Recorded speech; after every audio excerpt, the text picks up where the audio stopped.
بسم اللہ الرحمن الرحیم۔ شروع کرتا ہوں اللہ کے نام سے جو نہایت مہربان اور بڑے رحم والے ہیں۔ منہ کے چھالوں اور زبان کے دانوں کا علاج۔ یہ بہت عام بیماری ہے جو معدے کی گرمی کی وجہ سے پیدا ہوتی ہے۔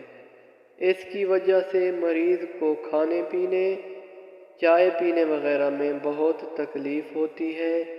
جتنا مرضی پرہیز کریں، یہ بیماری ایک بار چمٹ جائے تو جانے کا نام ہی نہیں لیتی اور بار بار لوٹ کر آتی ہے۔ ایک انتہائی سستا اور آسان نسخہ اس بیماری کے علاج کے لیے پیش خدمت ہے۔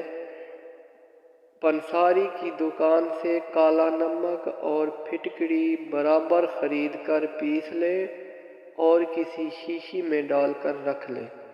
صبح کے وقت اور رات کو سونے سے پہلے ٹوتھ برش کرنے کے بعد انگلی سے دانتوں پر لگائیں۔ انشاءاللہ صرف ایک دن میں اس موذی بیماری سے جان چھوٹ جائے گی۔ اگر کچھ باقی رہے تو مزید چند دن استعمال کر لیں۔